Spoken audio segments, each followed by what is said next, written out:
I think that another quality is courage, and that is courage to do the right thing, to talk about the right thing for kids, no matter what is going on in the world or how politically charged the atmosphere must be. So those are a couple of things that stand out.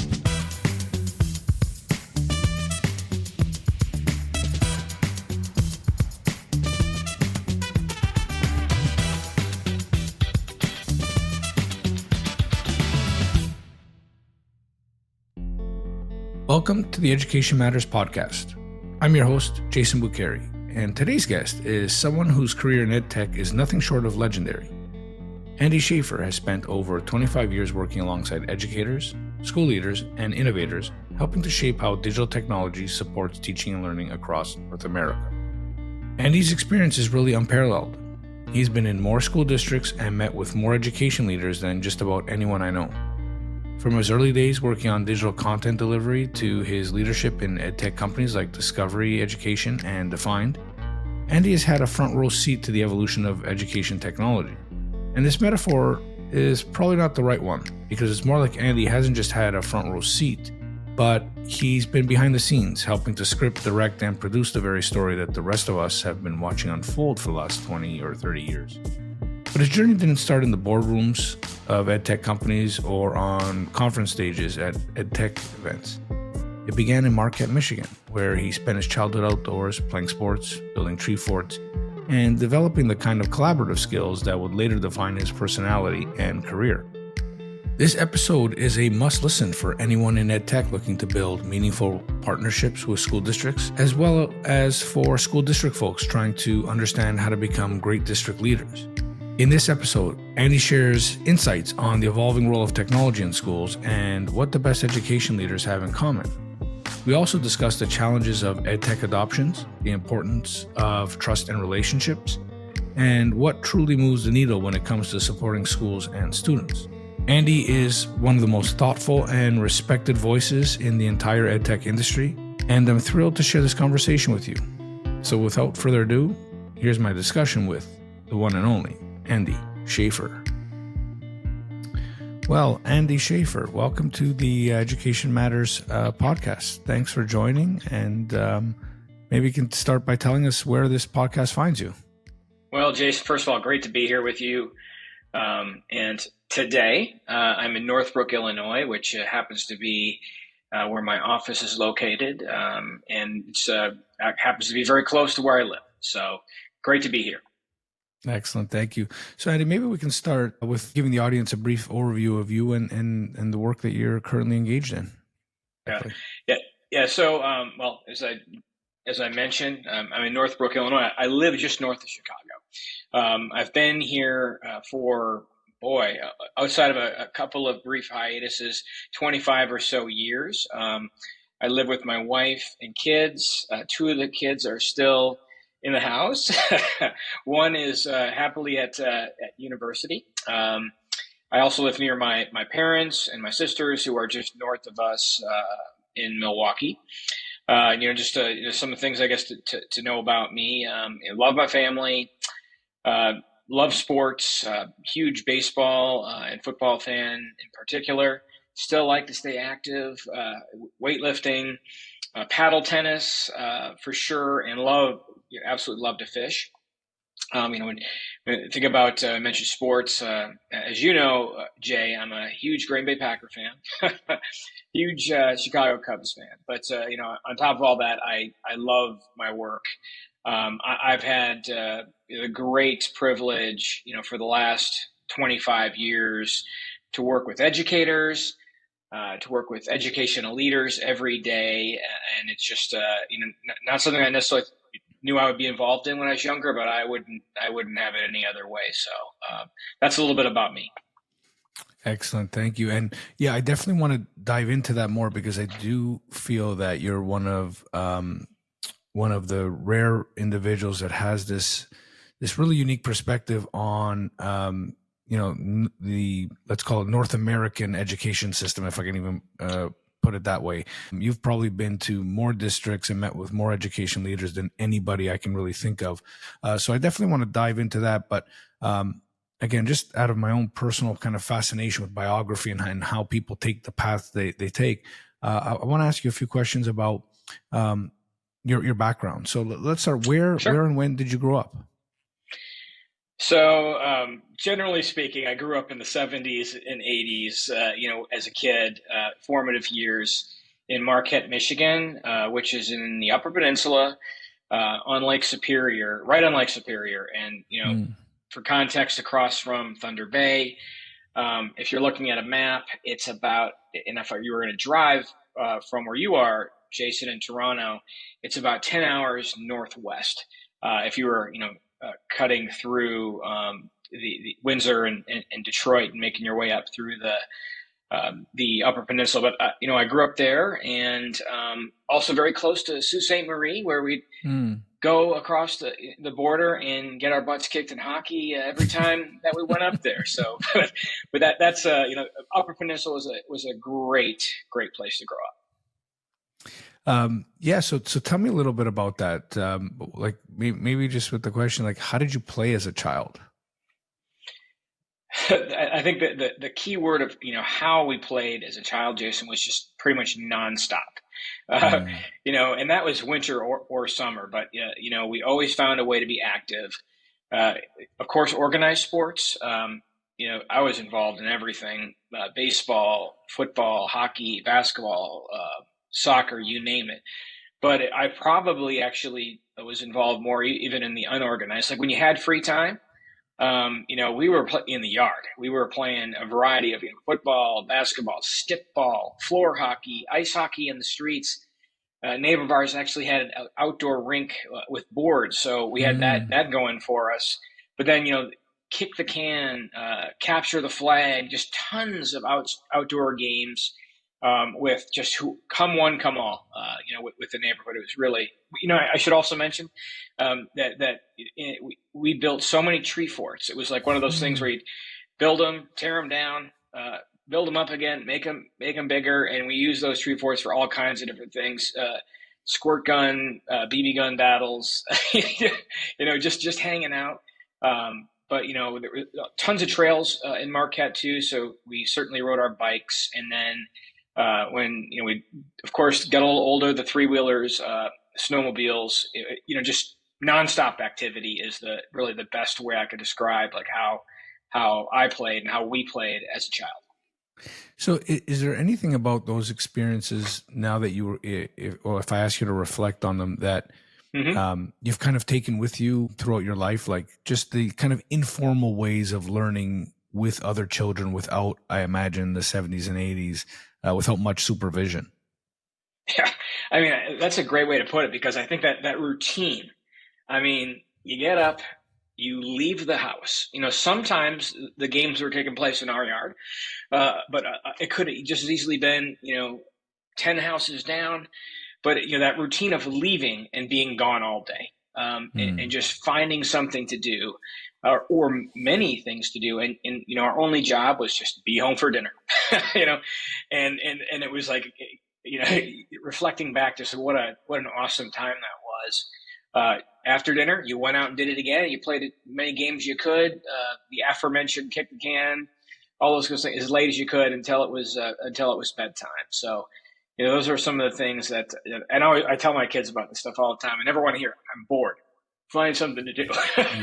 Yeah. The other thing that just I like to mention that about my childhood, and like so many of us at that time, after school, every day, every single day, you could race home and see the Cubs on WGN. So there's so many Cubs fans, across the U.S., so many across Canada, because you could see games, and that's also something I like to tell my kids about, because that's totally changed, and it's not quite as easy to catch the Cubs on TV, depending wherever you are these days.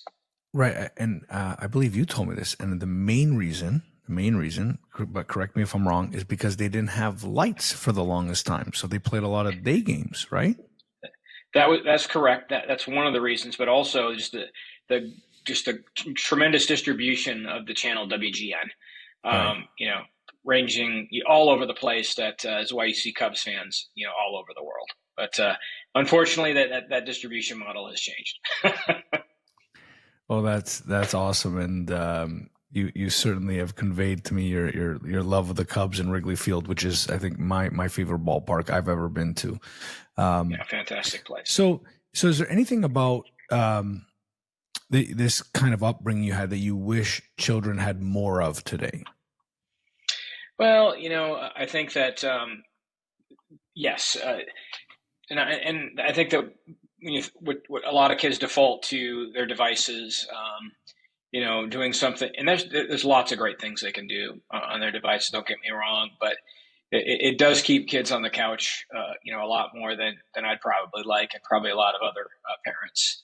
And also just I think generally speaking, the connectedness of kids, wide groups of friends, and that it was just go out and see who's out there and who wants to play, and there's not quite as much of that. So I really wish that was more a part of the day to day for kids. And I also have to realize that I was growing up in Marquette, Michigan, with a much smaller population than suburban Chicagoland.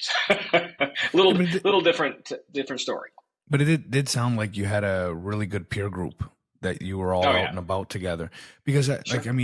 I consider you really one of the nicest human beings I've ever met. And for the longest time, I kind of felt it was too good to be true. And I can kind of see where some of that came from, in the sense that you had to navigate this peer group, and those skills, I don't think they're generally innate, right? You have to kind of develop them. So I can kind of see where some of that came from. But if we can pivot now maybe to your more formal education. Sure. Anything about your education that stands out that comes to mind? Well, I'll tell you a little bit about, so in K through 12, for example, I had 3 different schools. I had a kindergarten, went to for 1 year, public kindergarten. Actually went grades 1 through 8 to a place that no longer, well, at least a different name now, Bishop Baraga Central Grade School. My family was very religious. My dad did a lot of work for the church. So and then ultimately went to public Marquette Senior High School, one of the larger high schools in the Upper Peninsula. Then after that, to follow in my family's footsteps, and many of them anyway, went to a small liberal arts college, went to university in De Pere, Wisconsin, called St. Norbert College. After that, went on to Youngstown State University in Ohio. And that was where I went to graduate school. But, so that's just a path. But, things that stand out, again, this is probably mostly because of, being in that, at least in that grades 1 through 8, I had really small class sizes, which, we were very tight, very, very consistent group of students, grade 1 through 8, very little migration out. And then, I also remember that, being in a small school, our sports teams were very small, and that also benefited me too, because Jason, you know me. There's probably not very many basketball teams I'd be starting for, and that was one where I got the opportunity, to do something like that. But just other things. I still have great memories of certain teachers that were very influential to me. In those all through grades 1 through 12. I did love that move over to high school, though, and a big 2,000 student school, and athletics were different. They were more competitive. Having the opportunity to travel, throughout the UP and Lower Peninsula of Michigan, and being able to compete in a variety of different sports, I really loved that. So just those are a couple of things that stood out about just I don't know, that may be worth mentioning, I guess, for my K through 12 years. Yeah, and if you reflect back on it, do you have an area, subject area, it could be even something as specific as a book that really you recognize as the first thing that you love to learn? Sure. I really, I started, I guess my first love as a subject was really history. And there's a lot of different things about that. I loved, you name it, just everything about it was typically, just history in general. But I remember when I got into middle school, and one of my teachers, we had a project, and it was a history project making a time machine. And, but I was told that I asked it, can I incorporate anything I want in this timeline? And teacher said yes. So I merged a combination of my love for sports history along with history. And when I put that all together, it was probably the best time I ever had making a project. I mean, I still remember it. And that I know that helped grow my love for history, looking at it from all different aspects. And that certainly continues to this day. But, also it's worth mentioning that, I always loved math. Math was, I know you don't hear that a ton, but I always did. And I'm very excited that my oldest son shares that love of math and he's studying at university today. That's awesome. What was the time machine history project? Did it follow the Cubs back to the beginning? It was a lot of the hey, Lou Gehrig's streak begins. Nice. First Babe Ruth hits 60 home runs. The things like that. And Jackie Robinson breaks the color barrier. Like I was really into baseball. I mean, there were a lot of things, but it kind of coincided with early 19th century history. So those are some of the things, Jay.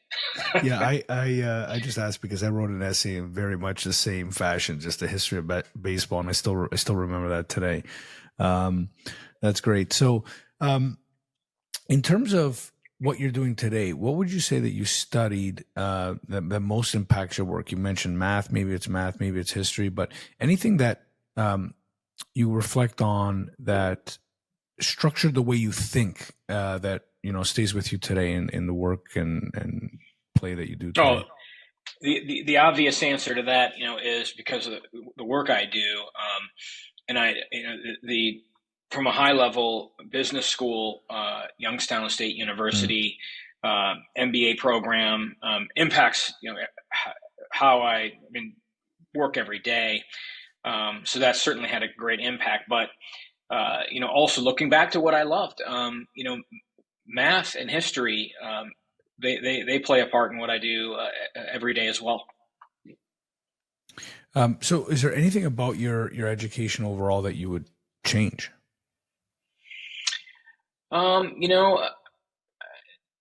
Not necessarily change. I look back at, I imagine my experience in, particularly K through 12 is similar to a lot of kids that were, growing up around the same time. I was going to school. I was taking the classes I was supposed to take, working my way towards graduation. But, I think one of the bigger differences, I never really connected it to what I was going to be doing later in my life or what career I would do. And how that impacted me, I certainly started my university days in the wrong major, and so that's like, I would have changed. I probably would have been a little more focused on, what do I want to do when I grow up, kind of scenario. Now I was able to reset and write the course and everything, and I have no regrets whatsoever. But that was, if I was going to change anything, I might have thought about that a little bit younger and explored a little bit further what I wanted to do. Also, I would mention that I wish I would have taken foreign language a little bit more seriously. We had the opportunity to take a lot of foreign language. I took the minimum, and if old Andy could tell young Andy, what would have been, it would have been a good thing to do. And then just and again, no regrets, but I often think about, I've been in education for 25 plus years now. What would it have been like if I actually went into education first and then ended up in business? Just be curious. You and I have some, definitely mutual acquaintances, many who start on the education side, Scott Kinney, Jason Barnes, Philip McCullough, who all kind of ended up in the same spot, or I did today, but just from a different route. So I think about that sometimes. No regrets though, but those are some things I think about. It's interesting. It's actually starting. It's an emerging theme of the podcast is that a lot of the folks that have been very impactful in education weren't sure what they were going to do early on. So I wonder if there's something there. But okay, so let's get the audience caught up to today. Can you kind of describe, what your Sure. career trajectory is like? Maybe we start with where you are and how you got there. Sure. Just real quick history. When one of my great friends, John Joe Farragher, I really credit with getting me involved, in education. But his family owned a business called United Learning. United Learning was a publisher of educational videos. I actually was offered a job initially, and I didn't take it, and then because I wanted to finish school. Came back and lo and behold, it was still available to me. So I ended up taking that role. And, a lot of it was, the reason I was so piqued my interest so much was because it was about educational technology. We worked together to create and distribute the first widely used video streaming service anywhere in K through 12 education. United Streaming was the name at the time. That happened. And of course, we ended up being acquired by Discovery Education in 2003. And then I had a good 20 plus year run there. And, late 2019, just before the pandemic, I joined up with some old friends and, became president of the company I'm with now. At the time it was called Defined Learning. It's now called Defined. I'll just tell you a little bit about what we do, Jason. But we have just from a big picture standpoint, our partners would tell you that we help students answer the question of why am I learning this? And what we do, we have a collection on the curriculum side, a collection of K through 12, all different subject area project-based units, where if you're learning, academic outcomes. And you might, like, for example, maybe you're learning something in geometry in 7th grade. An example I like to use, we might have that student be stepping into a role of an architect to complete that project. If they're learning something in computer science, we might have them step into a role of being a cybersecurity analyst. And really it's answering that question of how will I apply this to the real world down the line. So that is one thing. We also because of our unique, we make careers a big important part of everything, starting as early as kindergarten.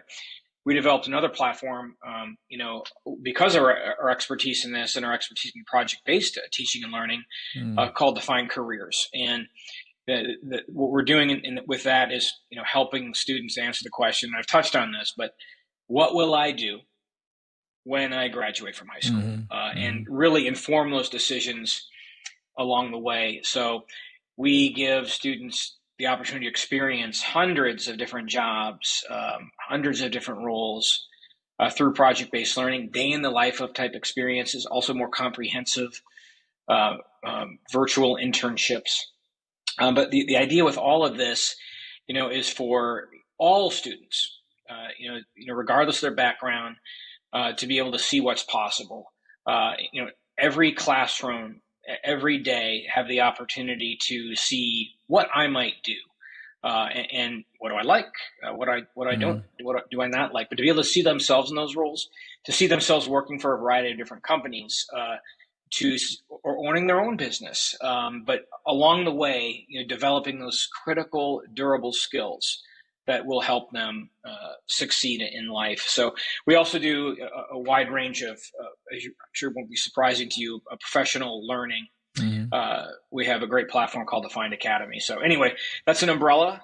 We also are helping, all of that's wrapped around with something called Defined Goals, that it helps our partners measure their progress towards global competencies, durable skills. Some people are developing this portrait of a graduate, and it helps monitor and track your progress and growth in those key areas. Really, really interesting work, and I think really relevant work. One of the other themes that's emerging here is the need to connect the classroom now more than ever to what's happening outside the classroom.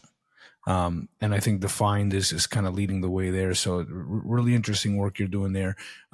Whether it's through your experience with Defined or elsewhere, can you kind of describe to me what you have seen and feel the best classrooms look like, sound like, feel like? Yes. I would say, generally speaking, the best classrooms look and sound like they're probably pretty loud. So I would say that you're going to see a lot of activity. Students are probably working together. There's probably opportunities to be working in small groups. They're probably doing a lot of presenting.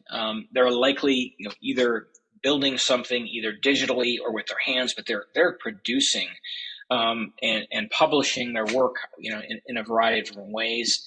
And most importantly, I guess, that their students are engaged. The students are happy. The students are smiling. The students are supporting one another. And just, the students are loving being where they are. And I think, actually, I said most important, but I think actually most important is that the facilitator is not lecturing. They're helping, just promote that learning, that process of joy that our friend Dean Sharesky likes to talk about. Yeah, I was going to say that you and Dean are the two that have emphasized the joy and excitement, which I think is a huge part of the learning process that kind of gets left behind in all the focus on rigor and outcomes and those kind of things. So could you describe maybe in a little bit more detail for the audience some of the most inspiring things you've seen in your 25 plus year career? And I know, I don't know if it's a fact, but have you been to every state? I know you've been to nearly every province. Have you been to every state? I have not been to Alaska. Oh. So Alaska, look out! I'm coming one of these days. I know we've had folks up there. Surprising you haven't been to Alaska, but other than Alaska, have you been anywhere else? I think pretty much everywhere else, and I might be missing one or two, but yeah, certainly every province. I just it's been a great. So I mean, I had a great opportunity to explore. Yeah, and as I feel very privileged, I mean, it's pretty remarkable to have that purview. So one of the things that I'm hoping to do in the podcast is kind of combat this public narrative that is so negative about education, even teachers themselves, because they don't have that kind of broad view that people like us have.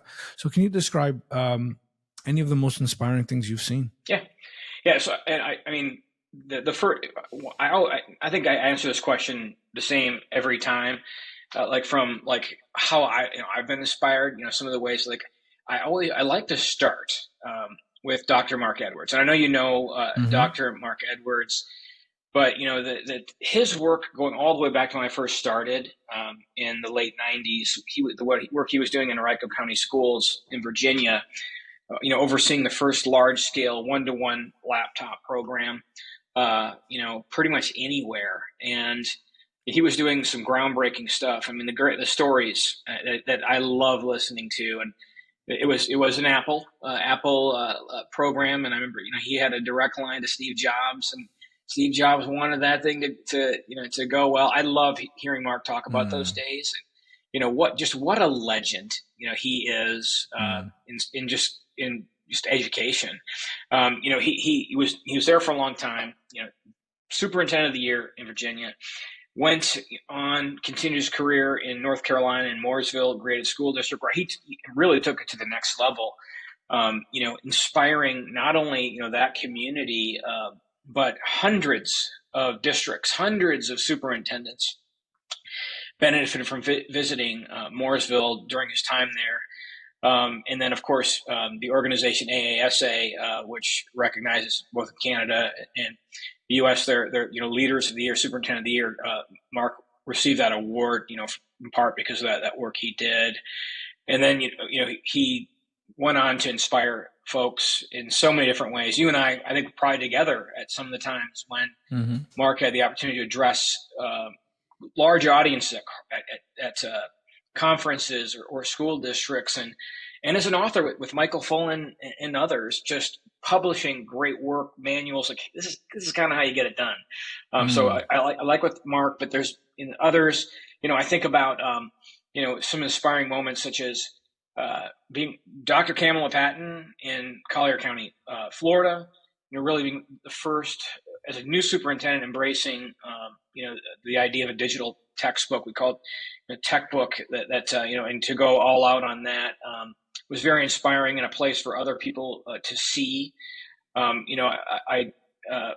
Others, John Malloy in his tremendous leadership in Hamilton Wentworth in Toronto, and not only was inspiring at the time, but then he had they made the improbable jump, I would say, to the U.S. and did it all over again in San Ramon Valley, California. And so just an incredible leader, inspiring to see what he's able to do, work with kids, work with other leaders, and then just, of course, just the opportunity, as I've visited so many places, Jason, so many great speakers, hearing from, inspirational leaders of districts, of school boards, like Louvel Brown, Steve Joel, Alberto Carvalho, incredibly inspiring stories from achievement gains in Miami and now in Los Angeles. Chris Kennedy in British Columbia. I mean, talk about a terrific, inspiring guy that you and I have had the opportunity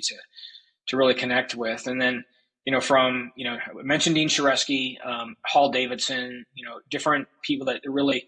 There's so many good things happening, and it's great to hear about them. You have the opportunity to be on the road a little bit like that.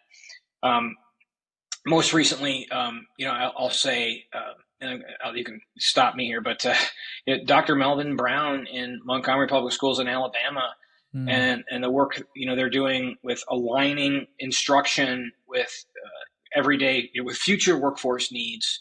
But what really inspires me all the time, Jason, is just visiting classrooms, and I've seen so many good ones across Canada, across the U.S. that have been just that really does keep you going when you see some of the great work that's happening that doesn't get reported on. Yeah, and I really wish that's something that every teacher could do, like a North American program to get teachers moving around and seeing the work that's happening, so they don't feel so isolated and siloed, because just like you, have been inspired by seeing the great work across the continent, really. So Andy, you mentioned a good number of educational leaders, many of whom have been on the podcast and will be on the podcast.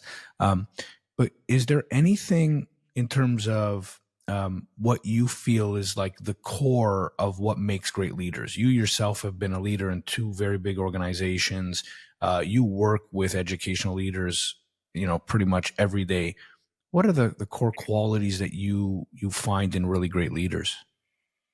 I'll just name a couple, Jason, but we talked about inspiration. I think, great leaders have the ability to inspire others, to not only succeed what they're doing now, and really grow systems, but they help build that future generation of leaders.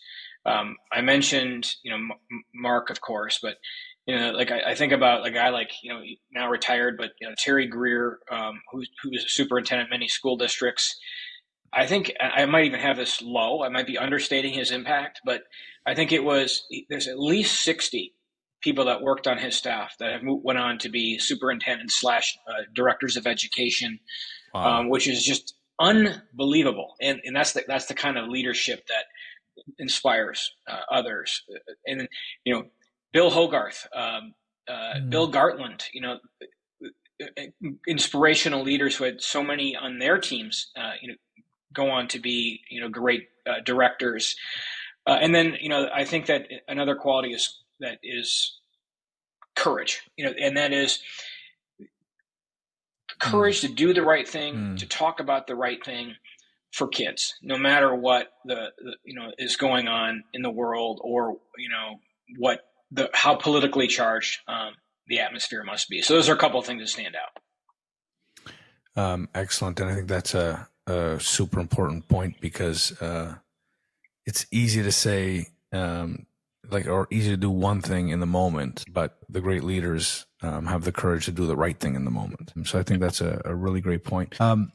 A big portion of the audience here is going to be the Edtech community. And I consider you really to have this wonderful historic perspective, because you were there really at the start of Edtech. What would you say was, the state of Edtech when you started to now? How has that progressed? What does it look like over the years you've been working?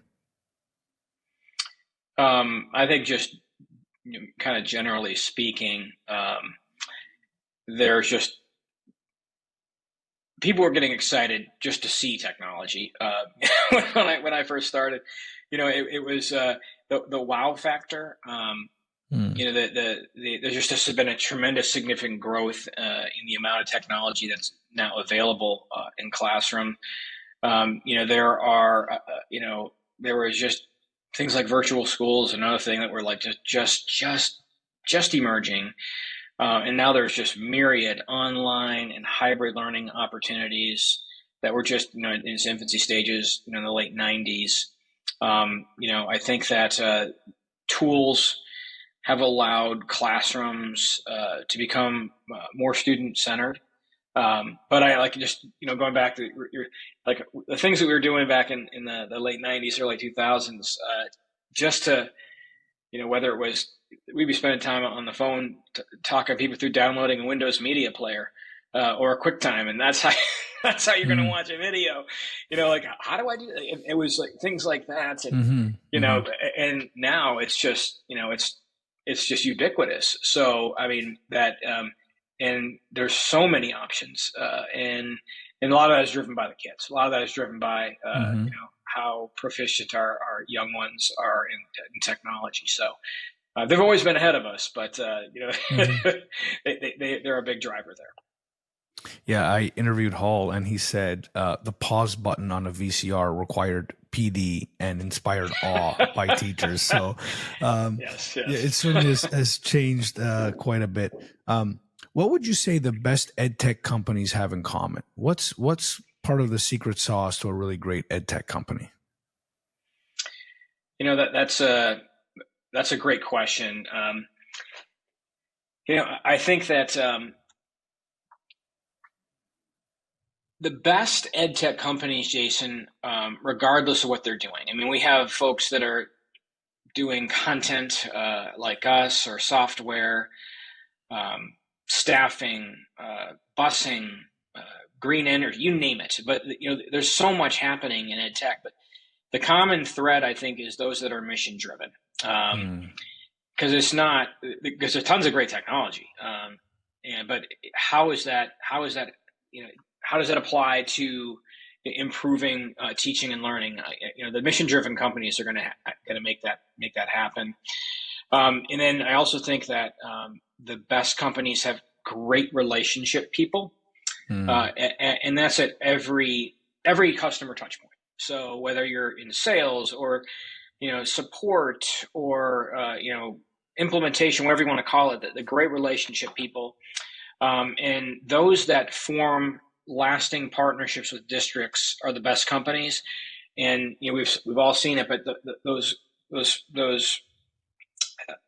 companies that are able to navigate like things such as district turnover, because of the strength of the relationship and the endeavoring to help your partners meet those goals, are some of those common threads.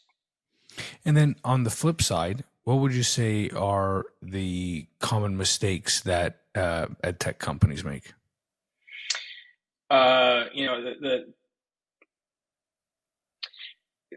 Not understanding the goals and objectives of your target audience.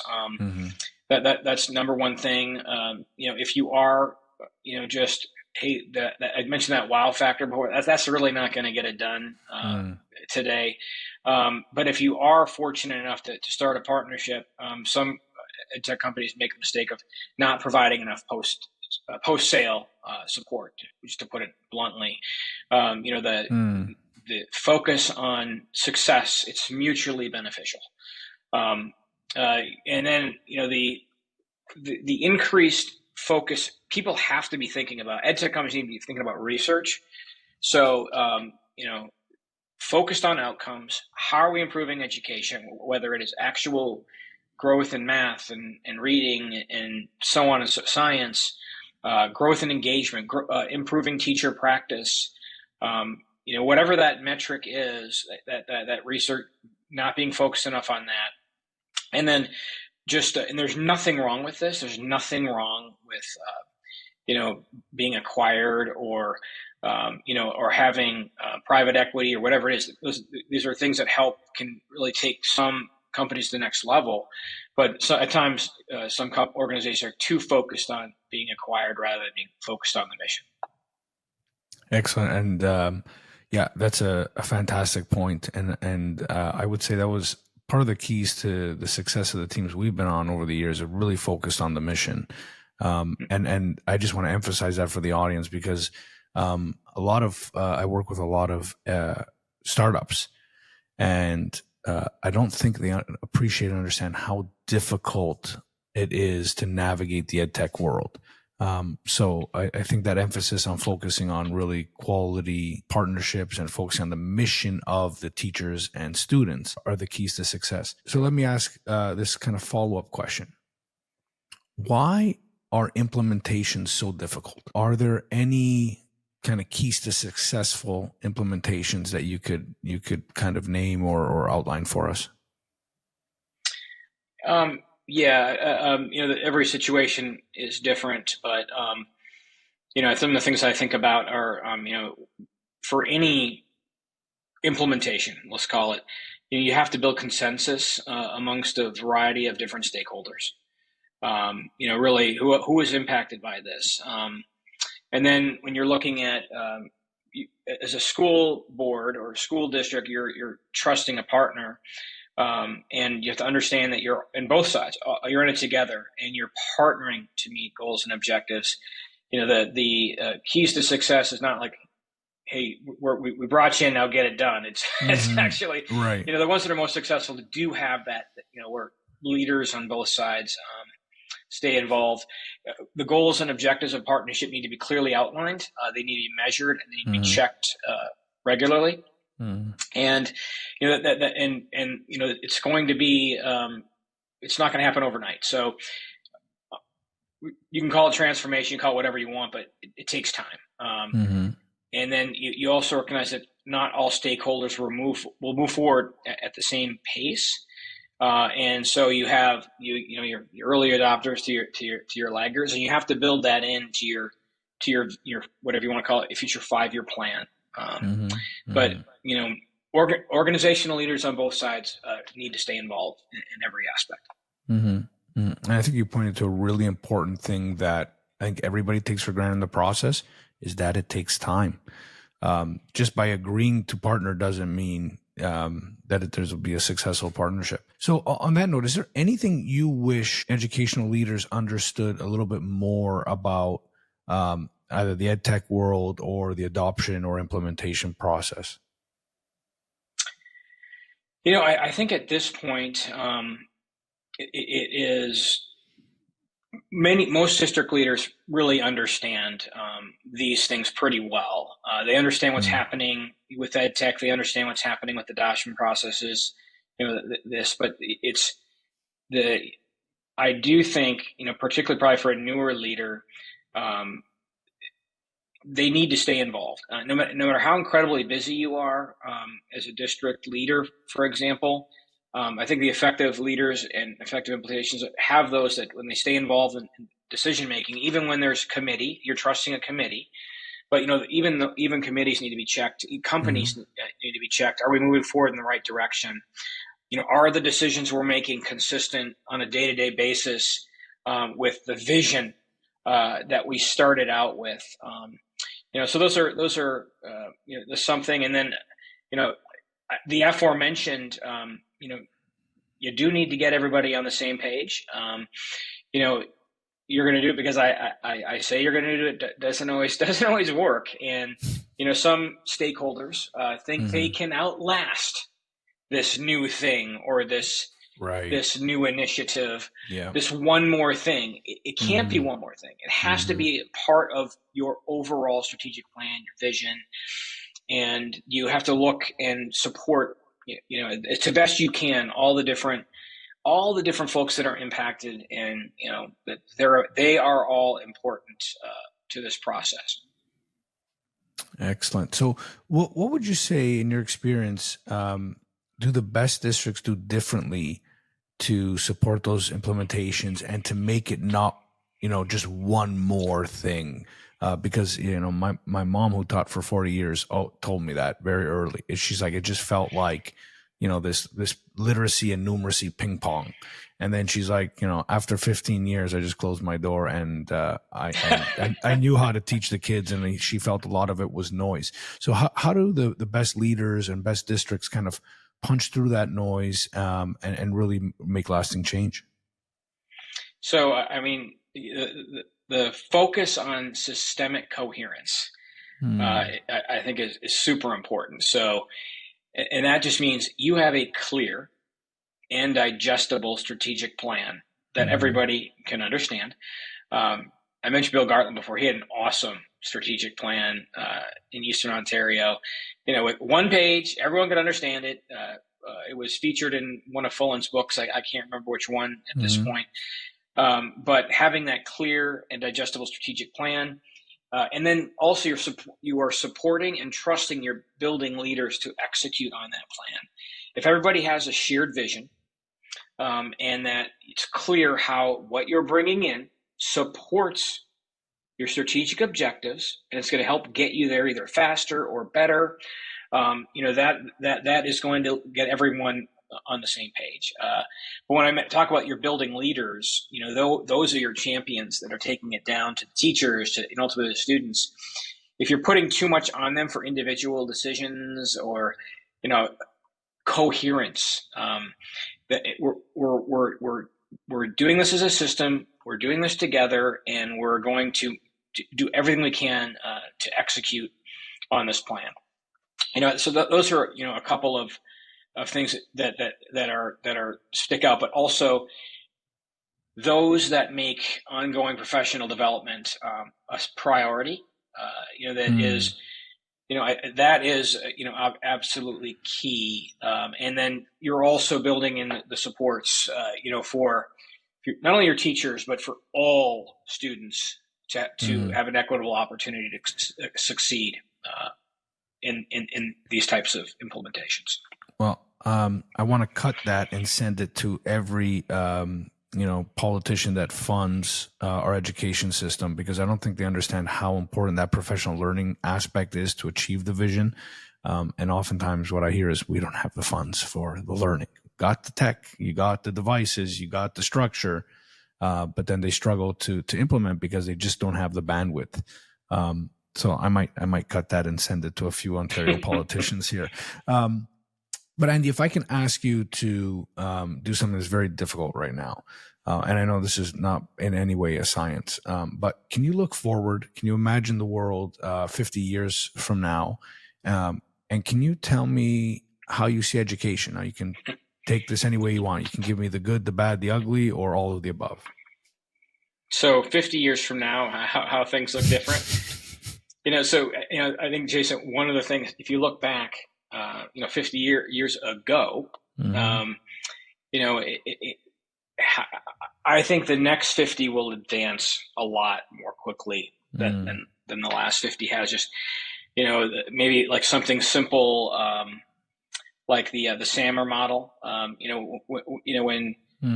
When we started, like, kind of this explosion of technology in the late 90s to where we are today, a lot of it has been about, substitution, augmentation, some move into modification with cloud-based tools, real-time feedback, additional opportunities to collaborate. But I think that, one of the things that we'll be seeing is that redefinition is going to be a lot more possible because of technology, bringing in, making AR and VR ubiquitous. I've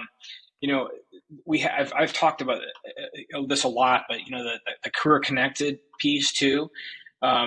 companies are struggling with building their workforce pipeline. The companies are having trouble filling roles that are available in their own communities, and so many are trying to address that. I talked about Dr. Melvin Brown in Montgomery, Alabama, doing such a great job with that. But we're going to see more career-connected education. There's no doubt about it, because it's a problem that has to be addressed by everybody, and that when you're learning, that you are along the way preparing your future workforce. I think that's going to be a big deal. We're already getting virtual environments are going to be ubiquitous. I think assessments will continue to improve, identifying strengths, interests at younger and younger ages. The types of assessments that continue to grow, be more performance based. How you actually, performing in real world scenarios. So those are some things that I think about that aren't necessarily the Jetsons, but just things that are going to be happening. But also, for better or worse, I think that although it's picked up somewhat in the last post pandemic, but generally speaking, there's been a downward trend in folks attending university, traditional colleges and universities. And I think that unless costs get in line and unless benefits get in line for attending, and this is particularly in the U.S., mind you, where the costs spiral out of control. But there's just, you have tough decisions to make, and such an important one that I think enrollment will ultimately dip unless those things change. Yeah, I couldn't agree more there. And like I do with you and all our other American friends and colleagues, I say, send your kids up to Canada. Even as an international student, you'll pay far less and probably get as good, if not better, in education. Tremendous option. I don't think anyone's taken me up on that, though. I'm trying to think. But anyway, let's now. You went from what you see, and I think that's a pretty accurate picture of what I can foresee in terms of, the importance of career connectedness. I'm not sure we can overstate that enough. I mean, the economy depends on folks having a sense of how they can really fit into a workforce that deals with global problems in a more connected way. So I think that's an excellent point. And you, out of anyone, has a really unique perspective on that, given what you're doing at Define. But if I can ask you, if you had a magic wand and could make any changes to education, to the system, what would you do? How would you make every classroom look like? There's I think one thing I like that I really like to bring up that I don't know if everyone agrees with this, but my number one thing, like if you look at, the different kinds of schools, the different kinds of communities, wealthy communities, poor communities, different environments, like my number one thing would be, no matter where you're going to school, would be to whatever's happening in that classroom, whatever's happening in that school day, would be to eliminate the need for parents to invest their own dollars in tutors. Not that I think tutors are awesome. I think that, that's personalized learning, personalized assistance, but all parents want their kids to succeed. And let's face it, there's some people that have the money to afford to improve their students' chances by, spending dollars outside of the K through 12 day. And that's another inequity, unfortunately. And I think what we should endeavor to give every student what they need, and I think it's possible, and I think a lot of people are doing it, but that would be one. If I could wave a magic wand, I would eliminate the need for anyone to have to seek assistance outside of the school day if that makes sense, Jason. And then the other thing I would do, like I mentioned before, if I could wave a magic wand, would be just get the cost of higher education in line. Way down. Yeah. Well, I think those are a couple wonderful notes to end the podcast on, but before we wrap up, I know you're always reading, watching some really interesting stuff. Any recommendations you have for the audience? Book, movie, podcast, album, all the above? Okay, so can I give you a couple? Please. Okay, so I'll start with podcast. The podcast is called Acquired. I don't know if you've heard of it, but like there's a couple that are just awesome. There's so many, but check out the one on the NFL, the history of the NFL from Acquired. It's awesome. Who knew what Teddy Roosevelt had to do with the creation of modern football? So I'll leave you with that. You listen. That's a great hook. Yeah, and then the other one is Acquired, same podcast, but the history of Costco. And I don't know how familiar you are with Costco, but it's it's an incredible story of kind of the creation of the Supercenter. And how it started, how it's grown, and how it's evolved into all these different companies across the world. It's a great one. I'll give you two quick book recommendations. One is King, A Life by Jonathan Ive. It's just Martin Luther King, incredible individual. This book delves into things that were previously unavailable from other authors. It is just an incredible story of his life, his commitment to nonviolent protest, his commitment to love. Awesome, inspiring book. And then The Last Hero about the Henry Aaron, I should say, is pretty called Henry Aaron story. Couple things. And then, hey, most people probably know this, but the Johnny Cash has a new album out this year, just based on unearthed studio recordings, and it is, I can't remember what it's called, Songwriter. It's called Songwriter, but check it out because it's probably gonna be the last time we have an opportunity to hear a new Johnny Cash album. So I mean, this is why we always get along. You just named three of my heroes right there, and I did not know the Cash album was coming out. So with that, Andy, perfect ending. Thank you so much for your time. Great to be here. Thanks so much, Jason, and I look forward to connecting again soon. This podcast is recorded on the territory and Treaty 13 lands of the Mississaugas of the Credit First Nation and on the traditional territory of the Huron-Wendat and the Haudenosaunee. The show is edited and produced by the marvelous and talented Andrew Mastroianni. If you like what you're hearing, make sure you subscribe to us on Spotify or wherever you listen to your podcast. Until next time, remember, there's absolutely no inevitability as long as there's a willingness to contemplate what's happening. I'm your host, Jason Bucheri. Until next time.